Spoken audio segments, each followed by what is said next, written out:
انفلب کے معزز ناظرین السلام علیکم۔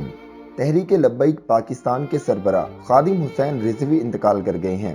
اس حوالے سے ان کی جماعت کے رہنما نے بھی تصدیق کر دی ہے۔ رہنما تحریک لبیک عنایت اللہ قادری کا کہنا ہے کہ لاہور میں خادم حسین رضوی کا انتقال ہو چکا ہے۔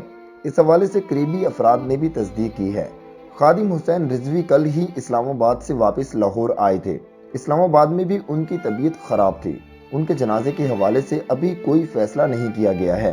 علامہ خادم حسین رضوی کے چاہنے والے لاہور میں موجود ان کی رہائش گاہ پر پہنچنا شروع ہو گئے ہیں۔ واضح رہے کہ علامہ خادم حسین رضوی کا تعلق پنجاب کے ضلع اٹک سے تھا۔ وہ 22 جون 1966 کو ضلع اٹک میں حاجی لال خان کے ہاں پیدا ہوئے تھے۔ جہلم الدینہ کے مدارس دینیہ سے حفظ و تجویز کی تعلیم حاصل کی، جس کے بعد لاہور میں جامعہ نظامیہ رضوی سے درس نظامی کی تکمیل کی۔ وہ حافظ قرآن ہونے کے علاوہ شیخ الحدیث بھی تھے اور فارسی زبان پر بھی عبور رکھتے تھے۔ خادم حسین رضوی ٹریفک کے ایک حادثے میں معذور ہو گئے تھے اور سہارے کے بغیر نہیں چل سکتے تھے۔ خادم حسین رضوی نے گزشتہ کچھ سالوں کے دوران پاکستان سیاست میں اہم مقام حاصل کیا تھا۔ مسلم لیگ نون کے دور حکومت میں ناموس رسالت کے معاملے پر کیے جانے والے شدید احتجاج اور دھرنوں کی وجہ سے ان کی جماعت تحریک لبیک پاکستان کی ملکی سطح پر پذیرائی ملی تھی، جبکہ عام انتخابات 2018 میں پی ایل پی ملک کی سب سے بڑی مذہبی جماعت کے طور پر سامنے آئی تھی۔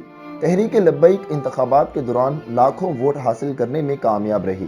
بعد ازاں آسیہ بی بی رہائی کے معاملے پر خادم حسین رضوی اور دیگر پی ایل پی قائدین نے ملک میں احتجاج کے نام پر انتشار پھیلانے کی بھی کوشش کی، جس پر انہیں گرفتار کر لیا گیا تھا۔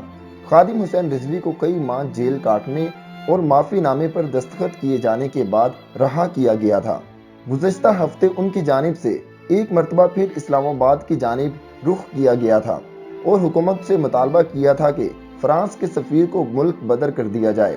مذاکرات کے بعد خادم حسین رضوی نے اسلام آباد میں دھرنا ختم کرنے کا اعلان کیا۔ اسلام آباد میں دھرنے کے دوران ان کی طبیعت خراب ہوئی اور پھر لاہور واپس پہنچنے کے بعد ان کا انتقال ہو گیا۔ دوستو، ان کے چاہنے والوں کے لیے یہ ایک انتہائی افسوسناک خبر ہے۔ دوستو، تازہ ترین نیوز اپڈیٹ ویڈیوز دیکھنے کے لیے آپ اس یوٹیوب چینل کو سبسکرائب کر لیجئے۔